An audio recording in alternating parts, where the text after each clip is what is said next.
What is the Brotherhood DXP in a nutshell? It's a group, a tribe of men that is built on the premise of integrity and honesty. I only started the podcast because I started going therapy. Like, cuss me down. I used to have big ears. They used to call me Carling Cup when I was younger. Even though our parents are our first teachers, they're not always the best teachers.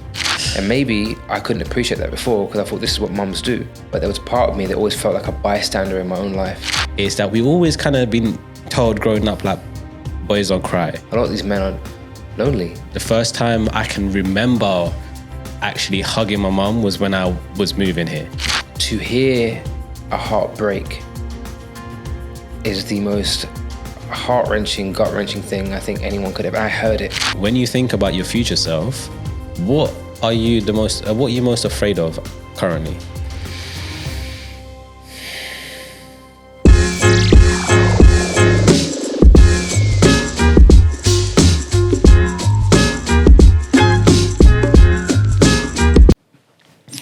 All right, welcome back to episode 9 of Inner Child Podcast. I feel like I'm stumbling. Okay, Wait, let's start again. Cool. Welcome back to Inner Child Podcast, episode 9. We have a great guest, someone I met very recently. We have Adil here, who runs a very... would you say a large community or very... It's growing, man. It's growing, right? It's in the last 6 months. Yeah, it's a very large Brotherhood community, which is just made for men to feel safe around each other. Yep. So welcome, Adil. Thank you so much. Yeah, so before we get in, I want to just have you tell us kind of more about what you do outside of Brotherhood and with Brotherhood as well. What are you doing alongside it? Nice. Well, I guess the main thing I do is I'm a coach. So I'm coaching men and women, but mostly men on kind of getting out of places where they feel stuck. A lot of guys come to me and they're like, oh, I just feel like I need to improve my career, or I don't feel confident in myself as a man, or how can I get a partner? Some guys are looking to get some help around like finding a girlfriend, for example. So coaching is so important to me now. That's my main kind of bread and butter outside of Brotherhood DXB. And Brotherhood DXB is a men's group which has been created to give men that safe space where they can get to know each other, but they can also get to know themselves. So when they come to these meetups, we call them the man cave. Every Tuesday we meet on the beach and we just talk about life. How we're feeling, like how we're really feeling. And now they've been coming week on week. They feel more comfortable expressing themselves. And as you will probably understand and feel, that it's hard for us to sometimes open up. How we're doing. Maybe not for you because you're running obviously this wonderful podcast called the Inner Child Podcast. I mean, come on. But a lot of these men don't know how to even approach that topic, or even approach a question of how do you feel today. Mostly it's met with I'm good. I feel like I still struggle. I only started the podcast because I started going therapy, and I thought, like, if I'm going through these issues, it'll be great to hear people like you and all the other guests that we have, like, how they have overcome certain obstacles in life. And I've been getting amazing stories and and amazing journeys as well, like I've been hearing. But one thing that I want to start off with before we dive into your childhood, anything that you've been through, is when we first met, that speech you did, I thought was sick. Yeah. Like, that one was like, I was like, wow, like, I was a bit, what's the word when you're like very engaged? What's the word? Yeah, engaged. Yeah, but there's another word. Present. No, another one. Captivated. Something like that. But that story I found was like, wow, like, it was amazing. So I wanted to just get you to say that story one more time here. Just a quick version, just so people have an understanding on where you was in your life before and what led to everything else afterwards. Fair enough. I mean, we start at the beginning. I was a very insecure person and teen, especially in my early 20s. As you saw from the presentation, I didn't look like this. Yeah. I had a lot of hair, but I was also quite chubby. Yeah. And I didn't really have much confidence. I grew up in a family where it was pushed and excelled to be good at school. And that's kind of all I focused on. But my social skills lacked, my confidence lacked. My dad was very much like a man's man, very tough, very strong, very confident, and I was the complete opposite. He wished that I was more, but and for all good reason. Of course, why not? Why would you not want your son to be like you? But I didn't feel that. So I definitely felt a lot of shame and guilt around how I was as a man, or a young man at least, especially in my teens, and especially around the way that I looked, my physique. I remember there was one day going to buy a suit, and it was like a size 36 or 38 trouser. And because I'm not very tall, obviously to get it taken in. But I remember feeling so upset that day, like, how am I like this? Yeah. Or buying grown fat man suits, to go to my friend's birthday at 19 years old. I just felt shame. At the same time, when I was around 17, 18, my father and my mother separated. And that put a lot of pressure on me as a man to be like the man of the house. Are you the oldest? Yeah, between me and my sister. My dad's married 3 times, so there's a few of us in the family. But between me, my immediate family, my mum, my sister, and my dad, it's the 4 of us. My sister is 6 years younger than me. And so I did feel a bit of pressure to be like the man of the house. And he even said to me, like, you're man of the house, now take care of them. But I didn't really know what that meant. And I ended up going to university for a year and coming back because I felt like I had to be at home with my mum and my sister and take care of them. And I don't think I did a very good job, to be honest, because I was so young and I don't know, but it still felt inside of me that I had an obligation. So I carried with me a lot of feelings and resentment, but I didn't know I had all that. And it wasn't until years later where I had a bit of a breakdown, where I had my mum had kind of kicked me out of the house at 31 years old for exposing some stuff about her within the family that I was just frustrated about and needed help with. And she just felt that, what kind of person are you to do this? Had some really bad friends around her that was encouraging her to, I don't know, just make a stupid decision to kick us out, both me and my sister. At the same time, I had cheated on my girlfriend, and she was amazing. This woman was an absolute angel. You remember from the presentation, like, I broke her heart. And to hear a heart break is the most heart-wrenching, gut-wrenching thing I think anyone could have. And I heard it. I felt it. And when that happened, and I just felt like the worst man in the world. I didn't understand why I was like that, why I was this prolific cheater, which I was. For all my relationships from that one and before, I cheated on everyone. And that was kind of when I realized that I had suppressed so much of my emotion and my feeling that it was being expressed in weird and I can't even say wonderful, but just destructive ways. And when I left my family home and everything was too much, trying to repair this relationship with this angel of a woman and not knowing how to do that, dealing with the kind of heartbreak of leaving the family home, having to deal with the aftermath of also leaving my sister. We were best friends, me and my sister. Oh, wow. And she actually really kind of hated that I left and left her to that relationship with my mum without taking care of her first. That's never an area where I feel like I let my sister down. But I had to go. So I went to Morocco on this retreat and I met a Reiki healer. And I had no idea what Reiki was. Back then, I wasn't the man that I am now, and I'm far more tapped into that kind of community. But back then, I had no idea. And she helped me understand my relationship with my mum and how from a very young age, I didn't really get the love that I needed, coupled with being this guy that had no relationship with women for a very, very long time, being everyone's friend. One of my nicknames in school was Huggy Bear because I just thought, I'm a big cuddly teddy bear. And it was like, okay, well, I'd rather not be this guy. I wish I was desirable. I wish I was attractive, but I wasn't. Women didn't find me attractive. I was just their friend. And so imagine now when my look did change at 19 years old, when this girl told me that, this girl that I liked told me that, I like this other guy because he's got 6 packs and abs and he's got these biceps and he can fight. And it switched something in me where I thought, okay, I'm going to the gym. And I did. And my whole physique changed over the course of a few years. And I shaved my head at the same time. My look changed. And I became attractive to women. And I had a good time with it. But I didn't know what to do with it. I didn't know how to take all of this love and all this attention in a wholesome way. So that's why I feel like when I got into these relationships, and like I mentioned before, this relationship with my mum being lacking that love that I needed from the feminine, so from a woman, and our relationship with our mum is the first relationship typically that we have with the feminine. So because of all of these things together, I sought love in all the areas, in every place. So no amount of love I got from any of my partners was enough. So I always wanted attention, affection. I wanted to be the center of attention. I just wanted more.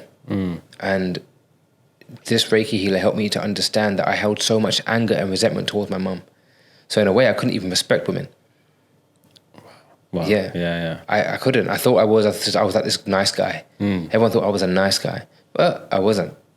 You know, really, if I'm doing these kind of things, and the cheating that I would do wasn't necessarily sleeping around. It might just be texting someone else. It could just be dancing with someone in the club. It doesn't matter. Yeah. Cheating is cheating, right? If you're doing something behind someone's back and it's something that they would not be okay with, it's cheating. And so when I came out of that session, which was meant to be 1 hour, ended up being 3 hours, I came away with a few things. One, I can't hold it against my mum for how she was. My mum did the best she could with the tools she had and the people in her life. And the only way to kind of repair that relationship is to be more loving. So that's the solution for a lot of my things now, was kingdom and kindness. Just go in with more love. Just be more abundant in all of it, and it will come back. And my relationship with mum is so good now. You know, it's so much better. And I had to have some difficult conversations, but I definitely went there. The other thing was that I needed to help men speak up, because I didn't. I suppressed so much of my emotion and what I was really feeling. I didn't know how to express myself. Yeah. Now you can't stop me. Like, I'm here on an inner child podcast, you know, about to go even deeper on some of this stuff. This would never happen before. So when I realized that, wow, I'm quite lucky that I didn't go into some kind of deep, dark depression. I wasn't suicidal and none of these things. I just had periods of darkness and periods of sadness. But there are so many men that are suffering. And I want to just build something so men can just be themselves, be honest, speak about some of these topics like cheating or partners or financial debt. I was also in debt at the time. And get it out and build a tribe around it. So when I left Morocco, went back home, I broke up with my girlfriend.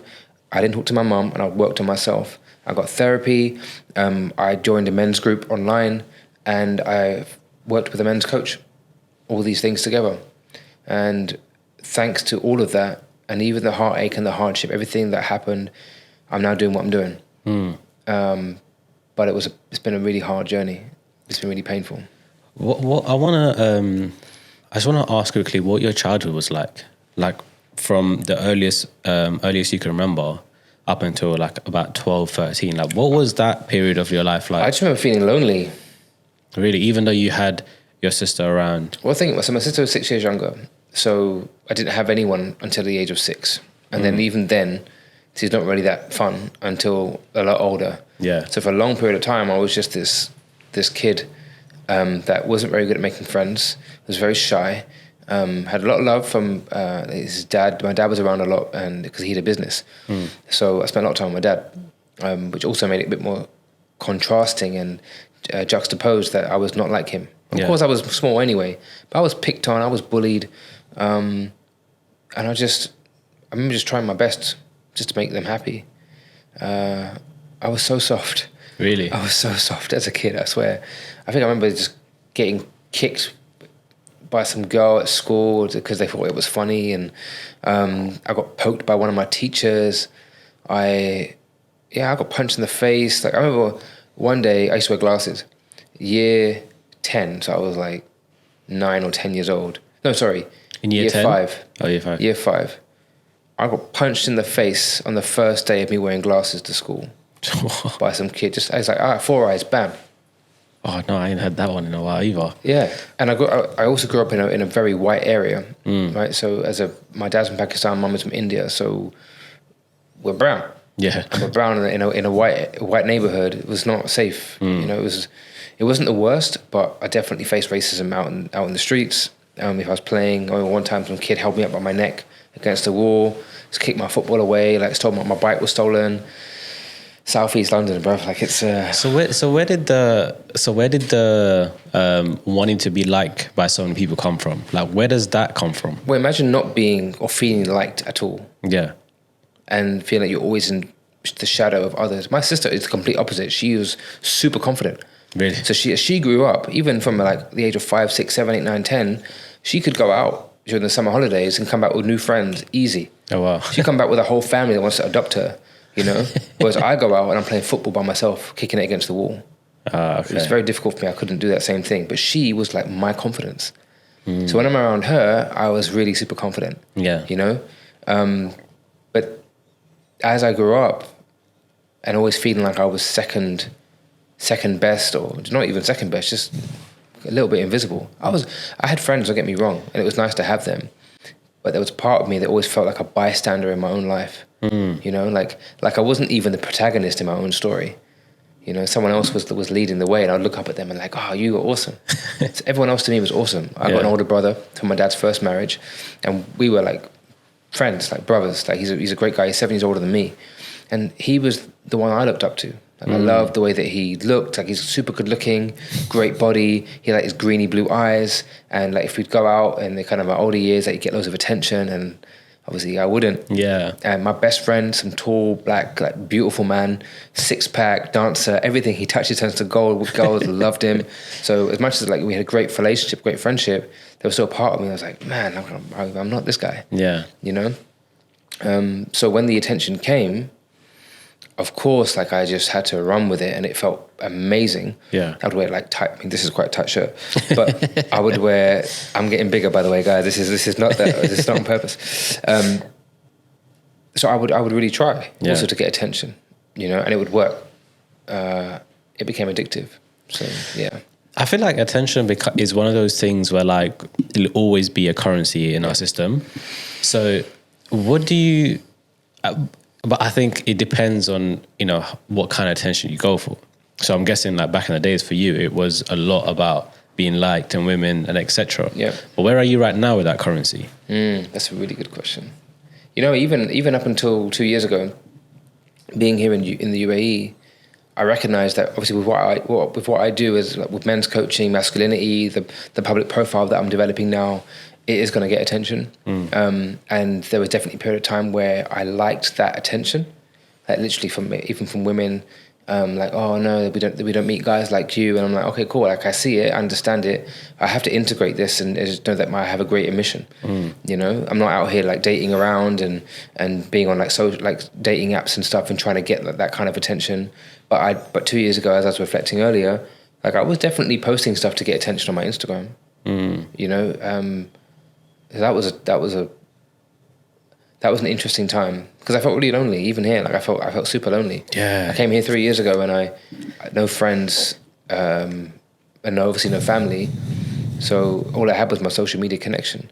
But now where I'm at is I'm here for the greater good. I'm here to do things. And I even noticed that I was getting more attention from women on my Instagram. And I was like, why is this happening? Obviously, it was clear, like the way I was portraying myself.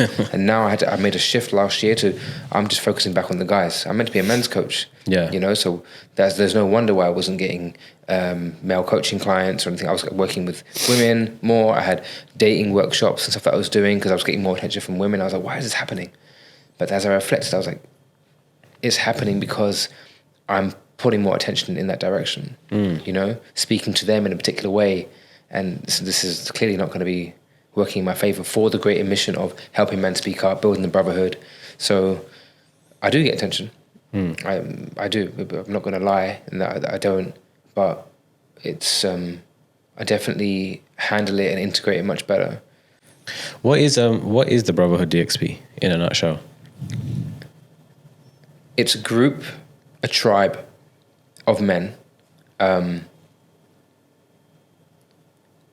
That is built on the premise of integrity and honesty. Helping men find integrity and honesty within themselves, and then also how they portray outwardly. And it's really there to better their mental health and to bring men together in a healthy, happy way and develop the healthy masculine energy, which is what it means to like be a man. Yeah. You know, and I do feel like we're losing that a little bit in society today where, I don't know, I feel like we're not encouraged to be men. And we can look back at society and the way things were way back when, or even just 80s, 60s, 70s, and what men were like. And, you know, the term misogyny is thrown around and the patriarchy and stuff. But actually, if we just come back to it, we need to be able to just be in touch with our truth. What is that? What does it mean to be a man then? Like in your eyes right now? Yeah, I think being a man is a man that is honest. He knows himself. Yeah. He knows his feelings, his emotions, and he can articulate it. He knows what it means to provide and protect for those around him. Like he's a. If you even just think of the word "a good man" or the phrase "a good man," there's always something that comes with that. There's a feeling that you Yeah. get with good man.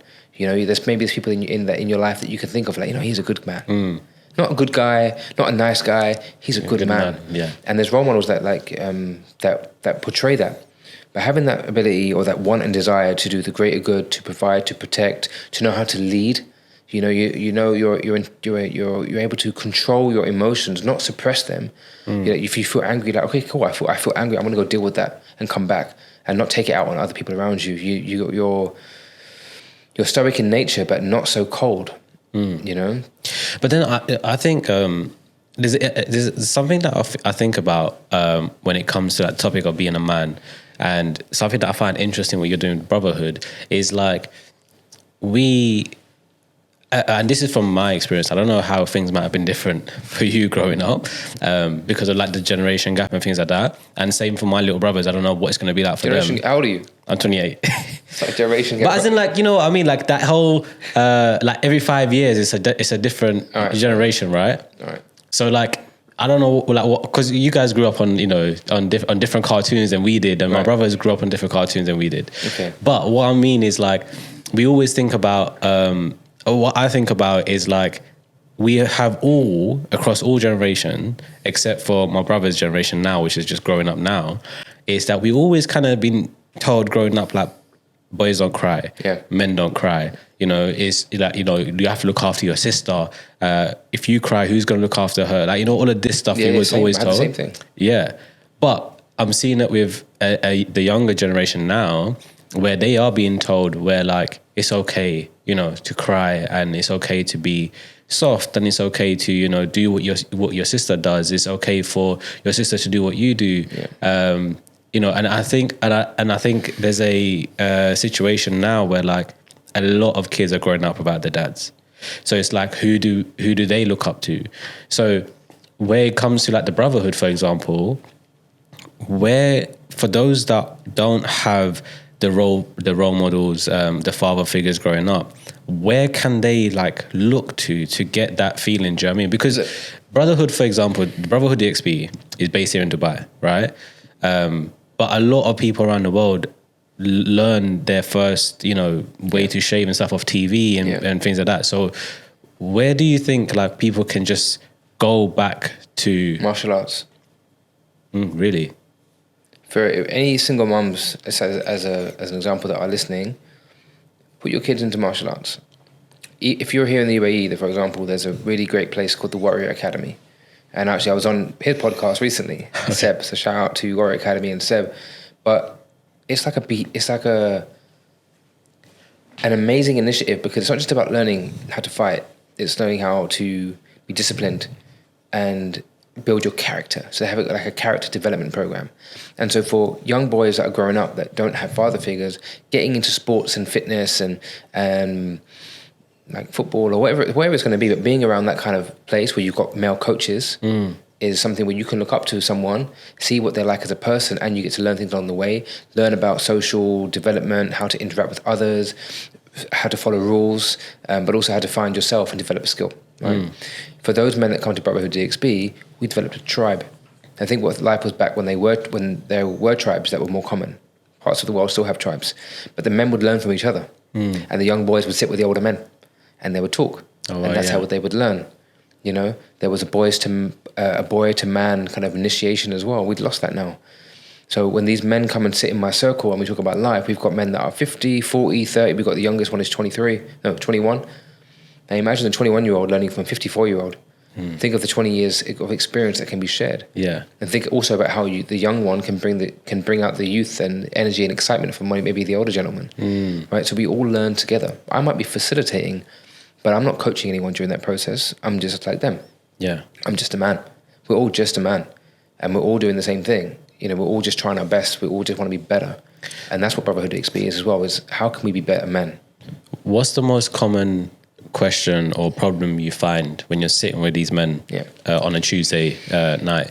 What is it that is the most common thing that you didn't think was common until you heard everyone speaking about it? To be honest, the most common thing, and it wasn't something that I didn't expect. I did expect him. it's just dealing with the pressure of and the expectation of being a man in society, keeping up. How do I keep up? For some men that are maybe like at the higher end of the food chain, as it were, it's how do I balance all the plates? How do I keep her happy and keep the kids happy and find time for myself and excel in my career and make sure I look like I'm still the part and keep an eye on my health and all these things and handle the money and to keep my parents happy and they're getting older and how do I look after them? You know, they feel all this pressure on their shoulders. They make no time for themselves and they sacrifice their own health and well-being and they're like burnt out and stressed. You know, the other thing is just making it from a financial perspective. And then finally it's relationships. Is how do I just maintain a relationship, or how do I even get one? A lot of these men are lonely, literally, and they're not even dating anyone. They're not even seen. Most of these men are invisible, Wow. you know, to the everyday person. It's a struggle. That's such a sad thing to hear about. Yeah. I mean, you know, I think for such a long time, and like we all hear the pain of, you know, our mothers, our grandparents, our sisters. It's always like we've always heard women be vocal about what they go through, and we can always you know, sympathize with it and feel it as well. But I can't recall a single moment just sitting there thinking now of a man in my family ever speaking out about an issue, you know, which is such a and it feels weird for me as well to be going to therapy, to have a podcast where we talk about our problems. When I look at the clips, I'm like, is this normal? Like it doesn't feel like a normal thing. But it's true, because a lot of men do feel lonely. A lot of men do feel sad. A lot of us feel like we don't have no one to talk to because they don't understand that. Especially when we do speak to, from personal experience, I don't know what it's like universally, but personal experience, when we do speak to like women in our life, it's always like we say how we feel and then we are given like solution to deal with it. When in reality, it's just, I'm just saying it so I can be heard. I don't want to hear how to solve this. I don't want to hear none of that yet, at least. And every time we vocalize, it's like, and I've also heard men say this, it's like they talk about how they feel, and then all of a sudden it's kind of flipped about, you know, it's the issue with the woman now, and they just feel like they have to kind of withdraw. So like, how do we get past that? How can women understand us? How can women understand our feelings and what we have in our minds? And then how can we articulate that in a better way? Because I think it's also, it got to be both ways, for sure. 100%. So I'm glad you said that, because I've spoken to a few women about this, and a lot of them say, I wish my man was more emotional and can express his feelings. And I'm like, really? And then when they do? And then when they do, what happens? Do you make it about you? Yeah. Do you judge him? You know, think about it. If he really told you something like really deep and really intimate, something that maybe he felt a little bit ashamed about, could you hold space for it? Especially if it did impact you. Could you hold space for his truth, or would you make it about him? Or would you, I don't know, judge him? How would you manage that? So holding space is a skill, you know, really. And like you said, not necessarily always throwing solutions at it, or even asking, like, what do you need right now? And it'll be very difficult for a man. And you notice when you're speaking to men, it's like we don't always hold eye contact. We're looking at the floor. Yeah, I'm learning to do the eye contact I'm noticing. I'm learning. I saw it on the Stephen Bartlett thing, where it's like you look at the left eye and you build like a connection with the person speaking. The left eye. Yeah, so I'm trying, but at the start it was awkward. Yeah, it takes time. And it's okay to look away from time to time. And also it's about how you think, right? The other thing that men can do better is to articulate their thoughts, is to write. So rather than just going around in circles, just write down. Like we call it journaling, but you can just say, just write a piece of paper. Okay. You know, once like a day or twice a day, just set a time of 5 minutes and just write down what's going on.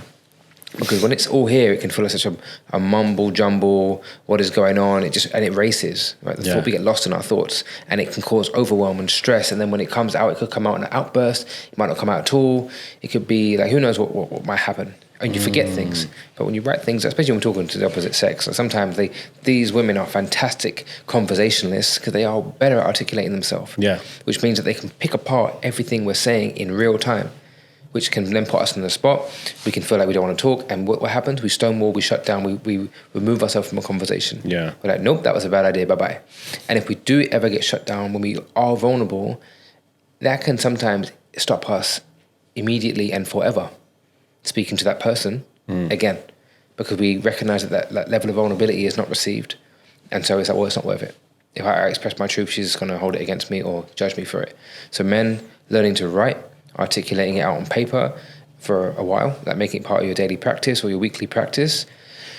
Speak to your boys about it, because we will always understand. Yeah. Where we might not have gone through the exact same thing, chances are we probably have done or will do in the future. There's so much learning that can be done there, and that space can be held there. So maybe then when are vulnerable with men in your life, then when you do go to your partner, maybe you don't have to express so much.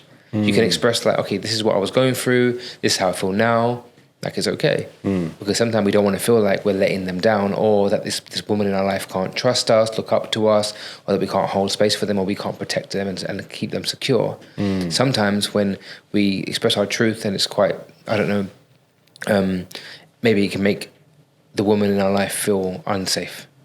Imagine you're meant to be the rock for her, the one that can hold it all down, and you're blubbering like a child. Just an example. Something within her could be like, whoa, what's happening? I'm meant to be the one that is that can do this, and where's my man gone? That's innate. Some women are better at dealing with that than others, but I feel like there is something inside of us that will make us feel some type of way. What do you say to? Because there's another situation along the lines of that I'm seeing as well, is that men want to be men. Like, obviously, of course, they don't want to not be men. They want to be men. But I feel like sometimes there's a miscommunication between their women where, like, the woman is is naturally better at managing money better, naturally better at making decisions, better at having a bit more of authority when it comes to, happy wife, happy life kind of, comment. But there's also women that I've spoken to as well that would turn around and say, like, I want my man to be a man, but then I don't feel like he's capable enough that I have to be the one to just pick up the slack. Yeah. So how can you empower him to be more capable without mothering him? Yeah. So when it goes either one of two ways, the woman's turned off and just rejects and goes or handles it all, or she becomes his mum, which turns us off, and it's no good. And then this man becomes a child. And she just falls out of love with you because she's no longer attracted to a child. Well, not no longer, but not attracted to this man that's becoming a child. And that changed the polarity. So the man is actually moving into more feminine energy, and the woman's moving into her masculine. And women are typically now more masculine because they've had to. They're in a world where they can't rely on the guys as much. And they are out there like smashing it with businesses and just running things, and props to them. But what's happening now is we have this imbalance, and it's causing a disconnect between men and women, I find. So what could men do to take that power, not power, but that balance back, where a woman can be a woman and a man could be a man? Take the lead. Learn how to lead. Not control. There's a difference between leadership and control. Okay. Right, think about a good king. Okay, maybe you've seen Game of Thrones, or any little Lord of the Rings or whatever. But when you see a king that is good, people, the realm loves him. Yeah. He knows that he's sometimes got to make hard decisions, but he stands by them. He owns it, and he articulates why. But he does it anyway. He's willing to kind of do what has to be done. Yeah. Even if he or she isn't going to be fully on board, it's okay. But it's the right thing to do from a grounded place. So when a man is grounded and he's not irrational and he's in touch with his emotion and he knows how to handle it, he'll make better decisions. So through meditation, journaling, having a good relationship with your friends, that definitely helps. Whereas a bad king is someone that will rule with fear. And you think about some of the men that you might know, or people in society in general that are ruling with fear, right? And they are not good people. And they think that they're being a man, this alpha that is dominant and powerful and all that. That's not a good man. Yeah. That's not a good man. They don't respect you. How can you move through life and be a man of integrity? Again, honesty. A man that's respectful. People look up to you. And it's about how you act in private in the same way that you act in public. And you close that gap, right? That is probably the most powerful thing that we can do, is learn how to lead. Wow. That's interesting. What was, based on that analogy, what was your dad like? That's a good question. Was he a leader or was he in charge? I say he knew how to lead the family. Yeah. I definitely feel that there's a lot of unhealed trauma within him. Like, he had a very rough childhood, so definitely anger and, you know, some old school Pakistani ways, which are quite forceful. My mum was also quite timid and would just she was very submissive to him, you know, so he could lay it down and that would be his way. Yeah. His way or the highway. And he was very like tough with us as well. So he was a mix between both kings, I would say. Yeah, I think he was a mix. I still think he was a good guy, but I feel like he also wasn't equipped with the words and how to articulate himself, especially that generation. Yeah. So it's a tough one. But yeah, how did he show love and affection to you, if any? Like, if you can reflect now and be like, you know what, he did this one thing that to me showed that he cared, and no one else might not understand it, but to you. Yeah, he just liked having me around. I was like his like little right-hand man. All his little businesses, I was always there. And so he just liked having me there. He'd always take me everywhere. You know, I think even when he said that when I was a baby, he was a minicab driver, and he'd put cushions on the passenger seat floor and just put me there and do all his jobs. And then, you know, as a minicab driver. That's crazy. That would definitely be illegal now. Yeah, right? yeah. But that's what it was like. And then when he was a bus driver, I was like on the bus with him. When he had like an office job, he would want me to be there. Or when he had his own business in the office. And I remember the day that I said I want to go work for somewhere else, he was so upset and so angry. And again, he wasn't supportive in my decision to move into something new. He took it, and that's where the unhealed trauma comes in, and not knowing how to articulate. We didn't talk. For how long? It was a few months. Okay. You know, because he was upset. And for him, it was like losing his close best friend. Yeah. And I couldn't quite understand it, but that now reflecting, I could see that he just loved me so much that he just wanted me close. Yeah. You know, and he's always said, you know, he's like my girls stay close and they love me and they pay more attention and they're always around. My boys have just gone. And I think that's why he's got 3 new kids now. I think he just wants to keep making kids so that there's always that loving energy around him, so he can just be someone to someone. My dad loves being the dad, you know, and also another way that he shows me that he loves me is he loves giving me advice. Okay. He loves giving me advice. And I hope that he doesn't listen to this, because there's one thing that I do now which helps me connect with him is I will ask him questions where I seek advice from him. Okay. Even if I don't necessarily need it right now, or that isn't something that's really burning in my heart or mind, but it helps us with our connection, especially with me being here and he's in London. I'm like, Dad, I'm going through this thing right now. Like, what would you do in this scenario? Or maybe I am doing something, like I'm going on a podcast or doing a public talk. Yeah. I'm like, Dad, what do you think I should do? Like, I'm nervous. He goes straight into dad mode and he loves it. Wow. You know, sometimes we have to understand that. And looking at love languages. And some love languages are really peculiar. Like, that's a weird love language. What's advice your love? giving, right? He loves it. Give me advice. Okay. But What's the 5 yours? main love languages are giving gifts, or giving and receiving gifts, acts of service, words of affirmation, quality time, and physical touch. Okay, so where does your dad land in that one? So I do think he's quite physical. I think he likes hugs. Okay. Yeah. But the thing around giving advice, Is that that- could fall into words of affirmation. Oh. But really, say for example, you love hugs. Just say you love hugs, yeah. That's how you feel most loved. So whether it's your partner, your mum, your brother, whatever it is, when someone's like just giving you a hug or holding your hand, you feel like, yeah, they love me. Yeah. That's a love language. Okay, but then there's the other way is how you give love. And so maybe you're like someone that likes to help people with stuff, like to make their life easier. Someone says, I'm hungry, I got you. You order food straight away. Or I pick you up from the airport. That's your thing. Maybe that's the way you show love. Yeah. But that might not be how I receive love. So you could be doing all these things for me, and I'm like, this guy doesn't even care. Because maybe my love language is gifts. Right? So then is that our responsibility to talk your language? Yeah. Or is it your responsibility to understand? Both. Okay. And that's what helps us like build that connection is I understand that we're like, for example, going back to my mum, yeah? I didn't feel that I got the love I needed from my mum. But as an adult, I'm like, man, she did her best. She kept the roof over our head. She paid the bills. She kept us clothed and warm and fed us. And she loves to cook. And so that was her way of showing her love. Yeah. It's cooking. What do you want to eat? You know? I think a lot of mums like love to give that kind of like, they love it when you like Eat 3 the food, plates yeah, in, yeah, you know, yeah. and they've got like 16 rotis have been eaten. And you're like, yeah, she loves it. And maybe I couldn't appreciate that before because I thought this is what mums do. But as an adult, I appreciate the love that she did give in her own way. So yes, it's for my responsibility to see it in my mum and for other people around me. And I've not always been the best at this, and even more recently, I haven't been like that on point with some people in my life. And the other side is to articulate how we feel loved. So last year or the year before, I went home and I told my mum that my 2 love languages are physical touch and quality time.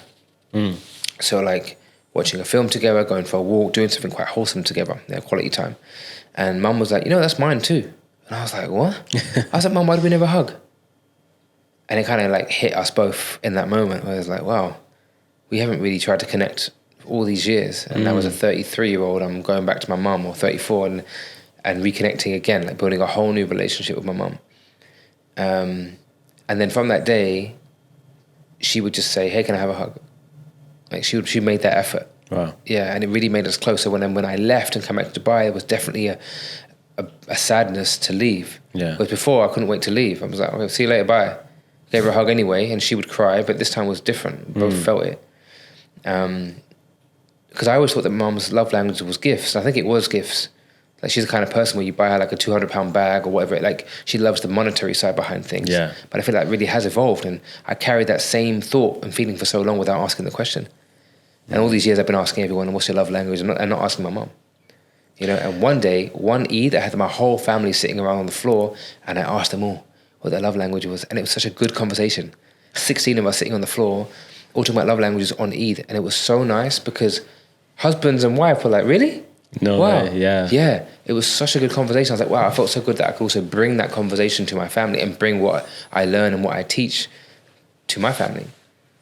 That's super interesting. I mean, I have a similar relationship with my mum, where like she struggled to show the type of love that I assumed was love, right? But in hindsight, she was showing love in the best way she could, which was by cooking, make sure we get to school on time, making sure we're okay, we have bills are paid and roof over our head and stuff like that. But as a kid, that's not the currency you're thinking, right? Like I see my friends getting hugged from their mom and stuff, and that's the currency that I'm in, and so it was like a whole different idea of what love should be, when in reality, like she was showing love in her own way. And things started changing when I moved to Dubai. The first time I can remember actually hugging my mum was when I was moving here. No way. Yeah, like, and I've got it on video as well now, and I watch it time to time. And then now every time I go back to London, we hug, right? And I try my best. Like as soon as I land and I go home, first thing I do is hug my mum. But at first it used to feel awkward. It's like, this isn't us, And now it's slowly becoming what we are. Nice. But then I started thinking about this. I was like, you know what? The whole time we're growing up, my mum thought that she is showing us the love that we need, or want, if anything. Then we grow up and we realize that they have been giving it to us. We was, neglecting it in some form. Oh, we didn't know better. Yeah. But then we're going to become parents one day, inshallah. And that cycle could be repeated, right? And I speak to my mum about her relationship with her mum, and she had the exact same thing as I had. Yeah. But they don't realize, like she grows up thinking, I'm not going to do this to my child. But then she ends up doing it to her children. And I'm here saying, when I have kids, I'm not going to do it to my child. So I'm trying to figure out, how can we understand what needs to be done at early on? It's conversations like this, bro. Yeah, true. I really believe that we are going to bringing a different energy to our children, a different upbringing, a lot more awareness, because the fact that we're able to sit here and have a conversation like this. Our parents can't do this. So they said, I'm not going to be like my mum, but they maybe didn't take the active steps to actually change anything. Yeah. Whereas we are. Therapy, these kind of conversations, meeting different kind of people, seeking help. We're doing the work. That's the difference. So I'm not worried about you. Yeah. I appreciate it. I think it's such a trippy concept, Like, have you ever heard of the concept of if said it will be? And the concept is kind of like anything that you've heard in your life, right? You heard it for a reason. There's no reason why otherwise you wouldn't have heard it, because it has some sort of value in your life, whether it's now or in the future. Yeah. So if you heard anything, just anything, right? For example, let's just say, really like your eyes, right? There might be a reason why that comment was made, whether it's you never thought no one noticed your eyes, or you never thought, you know, that your eyes are any different, or it was showing or glowing in any way. It wasn't an attraction point for you, maybe. And it was said, and it shifts your mind like, oh, you know, like maybe I should wear sunglasses all the time. You know, I do have nice eyes. Are you saying like my eyes? You have nice eyes. We got the same eyes, I think. Yeah. We got the same eyes. But do you know what I mean? Like anything could be said, and it's like if it's said, there's a reason why it was said, or there's a reason why you heard it. Yep. And now when I think about like people that I meet, I'm like, there's a reason why. 100%. You know, even if I don't know why. Come on, look, bro. Like you met me so randomly at an event. Yeah. Where I was talking. And you're like, yo, this might not even be the reason. Yeah. You know? Yeah, exactly. Ain't that trippy? Yeah. Like, cause like when I first met you, right? You didn't even go on the stage yet. A friend of ours like introduced us and said like, oh yeah, he should be on your podcast. Yeah. So I was like, okay, cool. And I'm speaking to you a bit, and I'm not understanding exactly who you are and what you do yet. We just kind of met. And then he was like, just wait till I go on stage. I told my story a bit, and I was like, okay, cool. And then you go on stage, and I hear your story, and I was like, wow, this story is crazy. And then opposite me, a guy called Manuel is there rooting for you. Yeah. And I'm like, how do you know him? He goes, oh, I'm in a group called the Brotherhood. And it's like, okay, what is a Brotherhood? And he's telling me, and he's like, oh, so you're just here to support? And it was, yeah, like that's part of the Brotherhood. Yeah. And I'm like, wow, I've never heard of that concept before. Yeah. Then we turn up in different events. Emmanuel comes, you come, and it's like as if I've known you guys for a while now. Yeah. Even though it's been like, I think maybe 2 months. Yeah. Not even that long. November, you met me in November. November, right? Yeah. So about 2 months. And I'm seeing you in these places, and there's genuine love between me and you, between Manuel as well. Like I love Manuel. Like the way he sees me and he'll just come and like kick me, you know what I mean? And that's like that relationship I miss from back in the days, like from school days and from back home. So with what you're doing with the Brotherhood, has it become a situation where like it's become a family, right? It's becoming a family. It's becoming a family. There's a few boys that are closer. There's a few of us that spend more time together, even outside. Like, there's a few friends that I've developed, like real friends. And you can't be friends with everyone, but there is a unity that's being developed now, especially when you see the circle each week and it's the same faces. And so after the circle, then everyone just mingles and talks for a little bit afterwards. And you can see that there's cliques. Yeah, little cliques going on, and that's nice. And there'll be side cliques, there'll be other things. I've also created a Fajr group. So there's an accountability group for the boys waking up in the morning and praying. And so it's nice to see that. A couple of the boys met up and went to the mosque together to pray Fajr.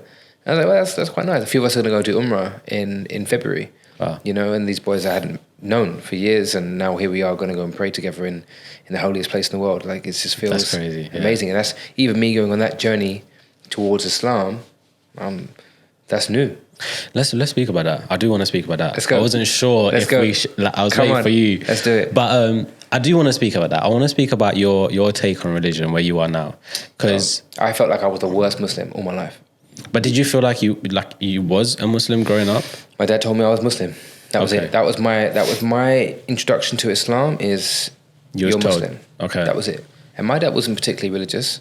You know, we celebrated Eid. We fasted. I didn't pray. I wasn't taught how to pray.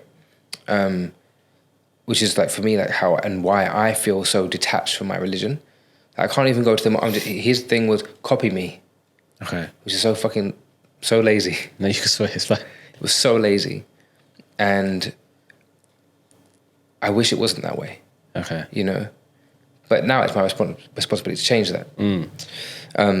So I never felt like I was a Muslim. I just felt like I was Muslim by name, but not by practice. So I drank, I ate like haram. I never ate pork or anything, but which is funny how pork is like that, the devil, but drinking is like, fine. So there's that. And I've been here for 3 years, and I haven't really been to the mosque until recently. Last 6 months. Even though I hear and I love the azan, I love hearing it. And my life coach is a Muslim, Pakistani guy, like 57, 56 years old. And he's always been kind of sprinkling in a little bit about Islam. He's like, you're doing great things, but the next thing for you is to kind of... And it's such a nice way. Yeah. Because my brother and my family are quite religious, so that, you know, they always try to kind of help me on this path, but always talking to me about it. And it's more of an off-put thing for me. I don't like this. But the way I feel now, I just feel closer. And what happened recently, literally, before I went back to London in October for my sister's wedding, I found a prayer mat in my flat. It was an Airbnb, so there was a prayer mat there. And I was like, So I left it out facing Mecca. And I said, when I come back, I'm going to pray. And during the wedding and everything, I felt so much closer to my religion. Even though my sister married a Indian Hindu guy, I just love being around my culture a lot more. People call me coconut, right? Because I don't really have much of a connection to my heritage. But at this wedding, at my sister's wedding, I felt so much closer to my family, his family, all of us together, and it just felt right. You know, I'm saying inshallah, mashallah, subhanallah. I'm saying all these words that will connect me to my faith so much more. Plus, I'm surrounded by more Muslim, which I never really was before. Yeah. You know, and so when I came back, I started praying Fajr. I'm like, cool. I'm up at 5 anyway. Yeah. So let me just pray. So what I've been doing is watching a YouTube video and following along to this man praying in Arabic, so I can follow and hopefully like it's starting to sink in. And then recently my brother wrote it out for me so that I can read it and then maybe gradually like read less of it and try and learn. So I'm teaching myself how to pray. Isn't that funny though? How your dad said, follow me, and you thought it was lazy. And now it's like a full circle where like you have to follow someone for you to start learning how to do. Yeah. You know? I felt it was lazy because he didn't teach me what to say. He just taught me the action of up, down. But that's how it starts. Like that's like if I was to think about it like that, I'm like, if my father didn't teach me the up, down, I would have no introduction to it other than I'm just Muslim, you know? But the fact that I know I have to do these things on a prayer, 30 years? Come on. You could have at some point stopped me and said, right, let's try it. He did say, though, he did try to teach me Arabic and he gave me these books. I wasn't into it, but it was hard for him to teach, of course. We're not taught how to be teachers. You know, so I get it. He learned at school and he's probably beaten as he's learning. It's a very different way of learning. It's different for me. That's how we learn. And I think he didn't trust me going to the mosque to learn Arabic. He didn't trust the imams. So that's why I didn't go. You know, and he admits that maybe he could have done a bit more, but anyway, it's fine. I'm here now. Yeah, exactly. You know, so now me, this guy that didn't really feel connected to his faith at all, is now promoting a Fajr group and getting other men praying, praying himself, organising to go to Umrah with his boys. I actually did go to Umrah 21. My aunt wanted to go. She was going through such a hard time and she wanted to go, and I had just finished uni, and I was like, I can't go. I was like, Papa, I can't. I'm the worst Muslim. Can't you take someone else that actually deserves to go? I don't deserve to do this. You know, look at how I live my life. But my brother didn't want to go with his family. My dad didn't want to go yet. He wanted to go with his family. She didn't have a husband and no father. And so I was the only one mehem that could take her. Yeah. Obviously now things are different, the rules have changed, but back then I was the only one. That's crazy. And so I remember speaking to my friend, Samad, he lives in Abu Dhabi now. And he was like, dude, you're being called to go.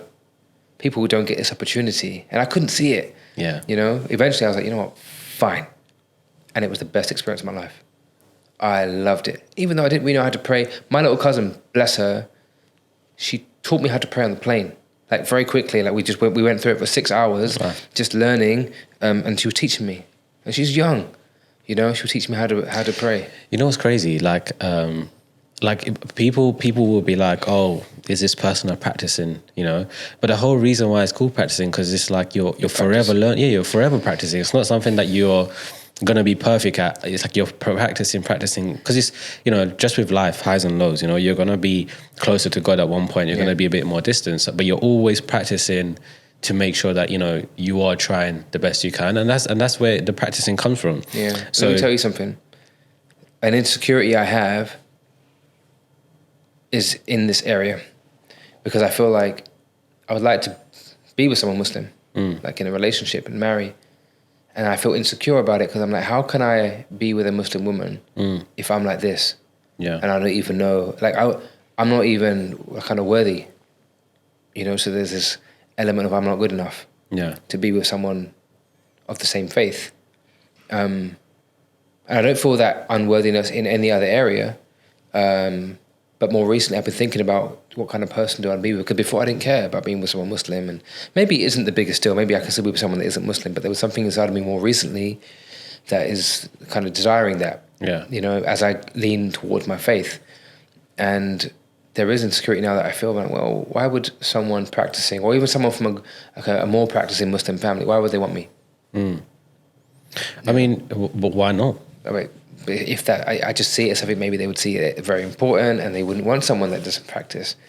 You know, everyone's journey starts from zero. Do you know what I mean? Yeah. Because someone might be a bit more practicing than you, you know, whatever religion they are, you know, the fact that they're practicing their religions, talking to God and etc.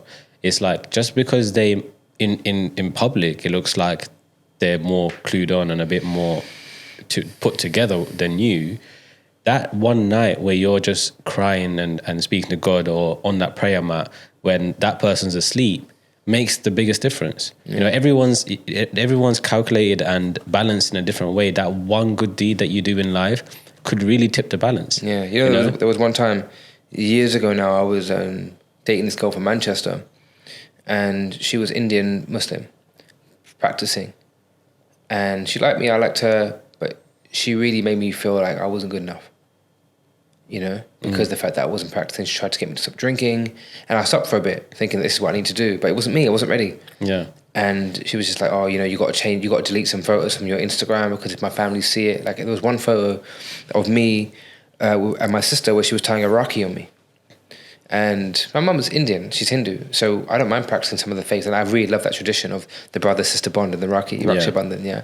And this girl was like, "Oh, you got to delete that because it's a Hindu thing," and I was like, "Oh man." And so I really felt like I wasn't good enough, you know, to be with someone like that. Eventually didn't work out, and I'm really glad it didn't. But I think it hit something that stuck with me. I guess that's a journey that you have to go on. But I think the way I see things is, one, everyone's a sinner, right?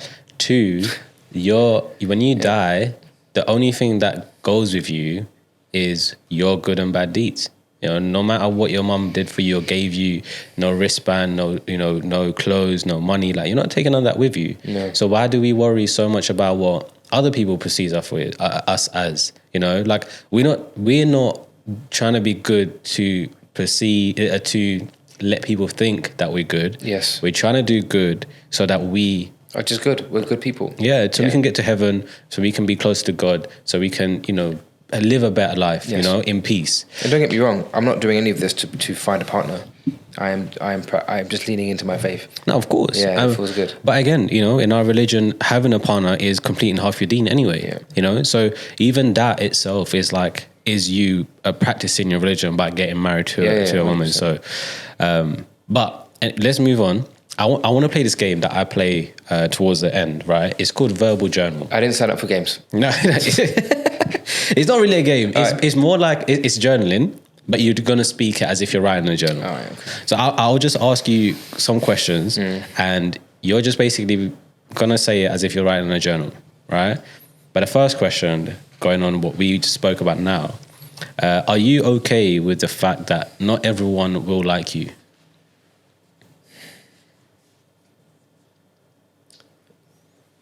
The kind of the self-mastery version of me. Okay, that's a journal. Am I okay with people not liking, or not everyone liking me? No. Why? It makes me feel unsafe not to be liked. And that's something that I'm working through. And I acknowledge it. And whilst I understand in a logical way that you can't be liked by everyone, there's a part of me that fucking hates when someone doesn't like me, or sees me in a different way that I am, or that I'm not trying to hurt someone or be bad. I think about my last relationships and how they maybe have ended, and things being said to me, and it just breaks me. And it will play on my mind, even if I know the truth is different. Do you think that's because of the trauma that's been undealt with from back in the days when you was a bit more chubbier and you was trying to be liked by everyone, and you had that whole persona, you know, being liked, to the point where, like, now, have you ever dealt with that? The fact that, you know, you're not going to be liked by everyone. Yeah, I mean, it's been an ongoing journey over the last, I'd say, 10 years, but definitely more so in the last, like, 3 years, working with therapists and stuff too, in this area, and building my identity. Yeah. I think having this insecurity about who I am, Like even up until recently, I was asking myself this question, like, who am I? If I strip everything away. And when I came to Dubai, I had no money, no car, no friends, no job, I had nothing. All the things that make you a person in society, I had none of it. So I went through like a bit of a breakdown. I was like, I don't know who I am. And then I also broke out with this relationship, and I'm like in my hotel room just crying my eyes out because your identity is so important. So now I'm building my identity, and I even get to a point now where I feel like, okay, who am I when I'm not a coach?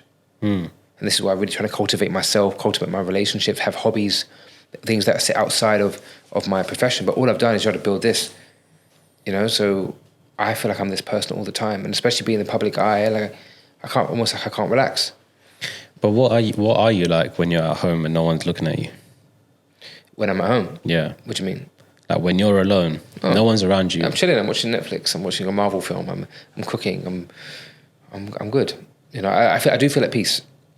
I think a lot of us struggle with the identity thing. Yeah. I think like even me, like I was similar to you. Like I always wanted to make everyone happy. Yeah. And it stemmed from the fact that I'd never had any friends because I moved school so many times, that in my family, I would try and be like the funny kid.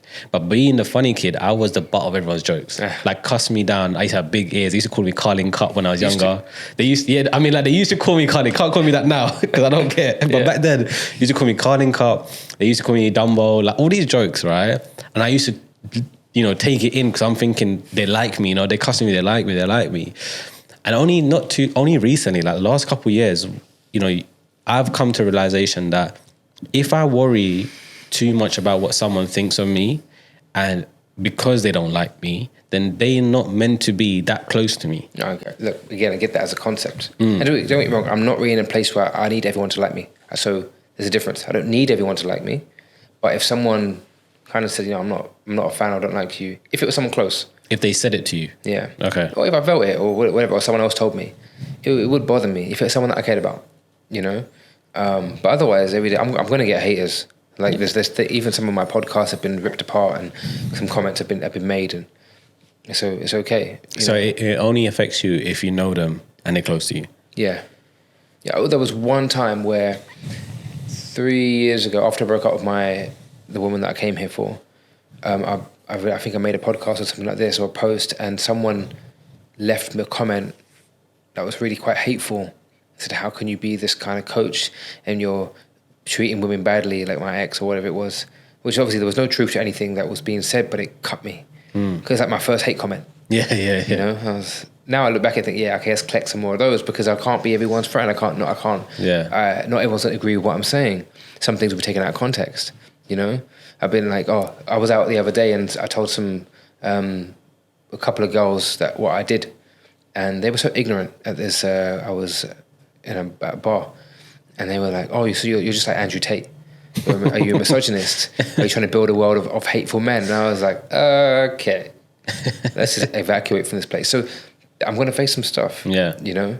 And that's sometimes that can be tough to handle. It's funny because the right things in place. When you say things like that, though, it's clear to me on the level of understanding that people have of what you're trying to do. Like if they saying to you you're Andrew Tate, it's probably just of a few clips, right? But if they followed you around for a day and saw what you're doing with the Brotherhood, and saw all that stuff, it would be like, oh wow, like those is what I need, in my life from my brother, from my father. Like this is what I would want in my family, is the way I would see it. But I think again, it's like that's what social media is like, right? So when you're building this personality and this identity, are you building that for like social media, or is there a lot more thought to it on how can I stay authentic, or is it just kind of like, no, I'm just me, just you? I'm just me. Like I've always been this person that can just pick up the camera and just put it in front of me and start speaking. I always speak from the heart. Yeah, that's it. I might have to think about the idea. Okay, how do I articulate it? But really, it's always just coming from me. I don't try to portray like I'm someone else. So my next question is there a part of your personality you often keep hidden from others? No, I'm pretty much open book. Yeah? You'll see all of me. There might be moments where, I don't know, maybe I might be a little bit reserved sometimes. when I'm meeting new people. I'm not always the center of attention or like the light in the room. I'm happy to kind of sit back and maybe the sillier side, might take a bit of time to come out. And again, I think that links into this. I've got to be mindful about my, I don't know, not treading on toes or maybe there is a part of the image that doesn't want to be like tainted. Yeah. But also I think it's because it's been a long time since I've developed real good, solid friendships. People can really see who I am. And that's being built now. So nice. The friends that I have now, I can kind of open up and it hasn't got to be so serious. Yeah, it's nice. Okay, fine. So if you're in a better situation now, you're making friends and so on. So then this question is about your future. Is when you think about your future self, what are you most afraid of currently? Like if you think about your future self, what are you scared of?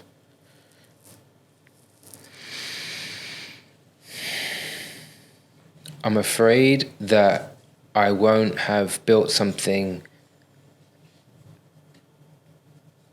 that I can use to help my family. So when I think about the legacy that I can build and also from a financial perspective, I want to be able to support everyone. And I'm worried that it might take too long and they might not be able to appreciate the fruits of my labor. Me being out here, I'm taking a risk by not spending time with my family. Mum and Dad's getting old. Yeah.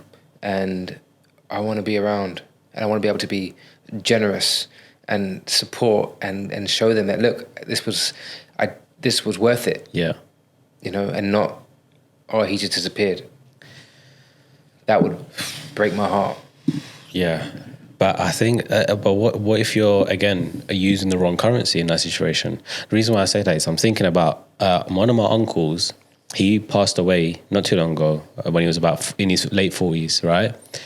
But when he passed away, the day that he got the day everyone got the news, we got it, I think, quite early on in the day. That same night, right, a friend of his flew from another country to be here, right? And I think about that logic, and I'm thinking about your situation and what you've built, and I would kind of put my currency on that and say, the legacy that you're leaving is the brotherhood. If anything was to happen to me, I can maybe count on these brothers and these men to, carry this legacy on and speak about me in a good light and look after my family if need be. Do you know what I mean? Otherwise, who else would? One day it's all going to happen to all of us, And I think even though our parents are our first teachers, I think when they're not always the best teachers, So we are constantly learning about life through the people that we meet. And we, again, like I said, we meet people for a reason, whether we know it or not. And we're always learning from them. Like I learned from you. I learned a lot about what you said from that speech that you did, the presentation. But on the flip side, I also learned a lot from Manuel, just from him being there and cheering you on. You know what I mean? And it's the type of currency we look at. I hear that. I can definitely spend more time with them and talk to them on the phone more, but I also appreciate that there's a level of support that I can give them in the real world, in the material world, that they could really do with. There's definitely that element. Of course. And there's also the feeling of wanting them to be proud of me. It doesn't hold me back as much now, or it isn't the biggest driver for me, but I think there's something as us men that want our family to feel like, okay. Yeah, of course. Earlier at the start, you said something about you went to a retreat and met a Reiki in Morocco. How do you believe in that manifestation and things like that? Yeah. Have you ever manifested a life, right? And it's kind of come true. Have you ever achieved that? I mean, a very trivial example is where I was living in my friend's apartment here in Dubai. And I was so frustrated. I'm so grateful for him, but I needed to get out. And I was like, I don't have the funds to do this, to move out. I can't drop 20, 30K on an apartment. I'm living month to month. Yeah. And so I remember writing out exactly what I wanted. I wanted an apartment, a one-bedroom apartment with lots of light. I wanted it to be no higher than the 6th floor. I wanted it to be cheaper than what would normally be paid on a monthly basis and fully furnished. And I wanted it to be a really easy, kind of way of getting it so that I wasn't paying all the DIWA and all that, nothing. It was 4.5K or 5K, whatever it was going to be. It was just going to be simple. Bro, within a month I got it. Wow. Exact 6th floor, 1 bedroom. Like, brilliant. That's crazy. You know, I'm so grateful. And I wrote it out. I wrote it out, and then I put a little note out on my Instagram saying I need a place to stay. Who's got a place? And then a friend of our family and a friend of mine said, "Hi, I'm in Dubai." Like, messaged me, let's talk. Met him, showed me the place. Done. In. Easy. Still there now. Wow. You know, that was pure manifestation. Even when I wrote in my journal that was like Dubai was one of the places I wanted to go. 4 years ago, I wrote in my diary Dubai. A year later, I'm in Dubai. Yeah. It Wow. was not, I had no real way of getting there. Like, I just wrote it down. I didn't say I want to be here because I just wrote the word. I've actually wrote a few countries, Switzerland, Dubai, Amsterdam, a few other places I wrote down. Here I am. That's crazy. I'm only learning about it now. Like, I've always heard about it and I've understood it, but I've never Don't overthink it. tried it. But that's my issue. I'm an overthinker. Look, energy flows where energy goes. So I was focusing on getting an apartment. I was clear on what I wanted. Just get clear on what you want. Yeah. Manifestation is this magical word that's like, oh, it's out of the universe. Yeah, okay, but there's also a practical element that if you start putting out enough feelers for what it is that you want, chances are it's going to happen. You know, if you want to be connected with, I don't know, Will Smith as an example, and you start saying, oh yeah, I really want to get Will Smith on. One day you're going to meet someone that knows Will Smith. Yeah. You know, and you start going to networking events, but you just start speaking it out. On my phone, I have an image on the back of my wallpaper, and it's me on the cover of Forbes. It's been there for 2 years, and that's my manifestation. Wow. It's going to happen. I just know. All right, I will be on the cover of Forbes, or I'll be in Forbes magazine, not paid. I'll be invited to be there. It will be.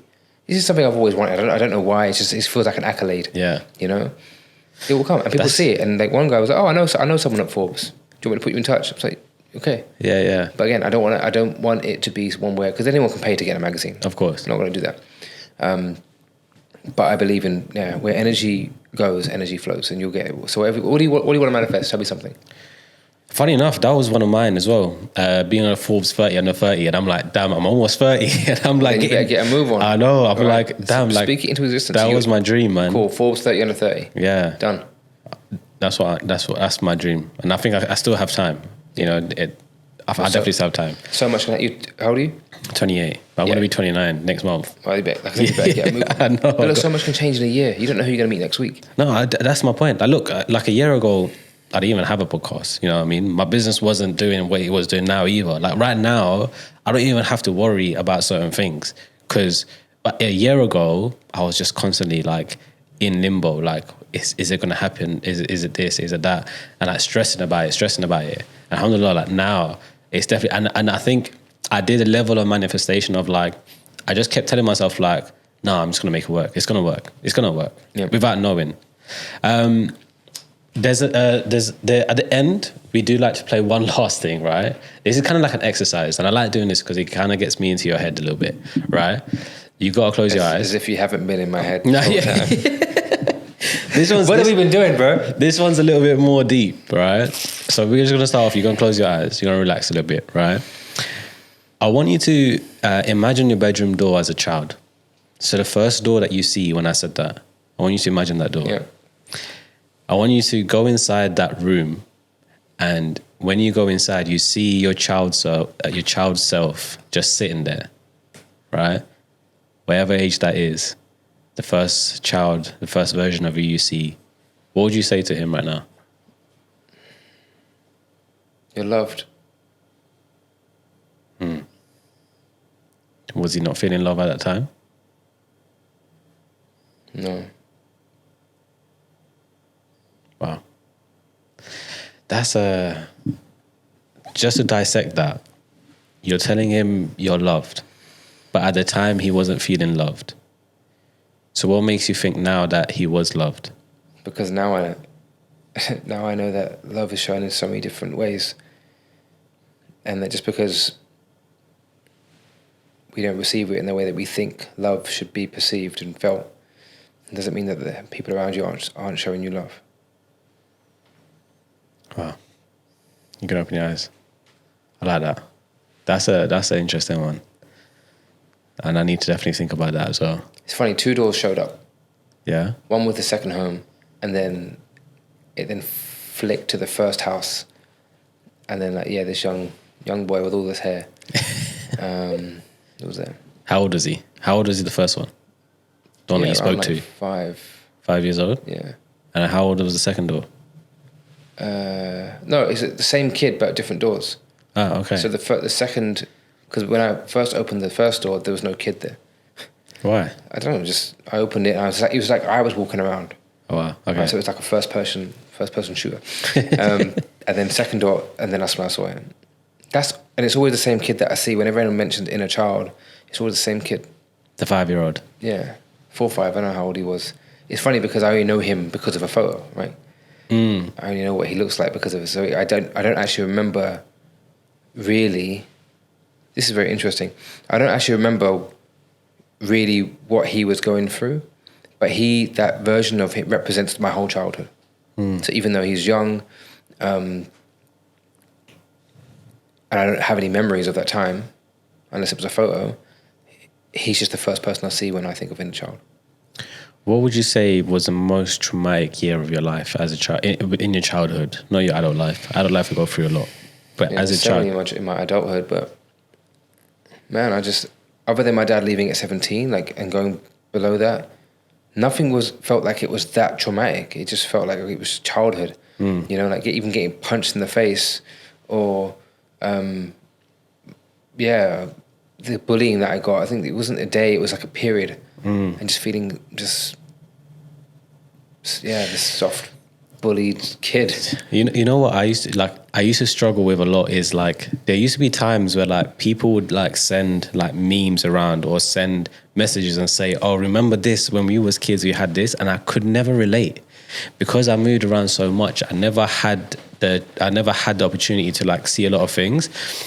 So I felt like growing up I had no identity, you know, and then to this age now I still feel like I haven't found my identity. I don't know who I am yet. That's deep. But the age that I'm in now, going through the therapy, I'm slowly trying to figure that out.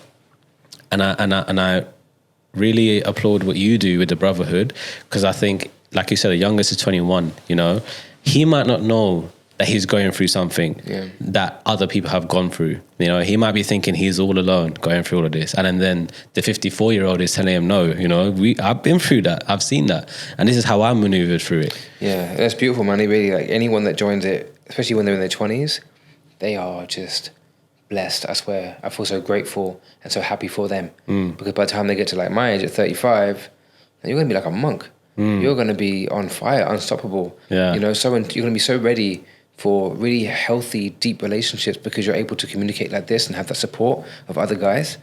You know, it really is a tribe. And he can say anything he wants with this group. And he'll be held and supported. And they will... One time, one of the guys got scammed with Airbnb. Well, we put messages in the group, we pulled money together and paid for his next place to stay. Wow. I love that. Yeah. Well, look, I wish you nothing but the best with the Brotherhood, with your coaching, with everything that you got coming up and on the journey you're going on. For those that don't know who you are, where can they find you? Yeah, good question. So Instagram is the best place. Adil Coaches Men, very simple, or Brotherhood DXB. So it's got 2 Ds in it. Drop me a DM. Any man that's watching, listening, join us. Come to one of the circles. To any of the ladies listening, there's a man in your life that needs this. Every man in your life needs it. So just send them my way. Amazing. I'll definitely link it all in the bio anyway, so they'll definitely find it. Once again, man, I just want to say thank you for coming on. It's been a pleasure to have you on. Thank you. We finally made it happen. Yeah. And like I said, I wish you the best, man. I can't wait to see what the Brotherhood becomes. Thank you. In the next 5 years. Yeah. Thank you, man. How was that? Very good. Yeah? It's a good chat. How did you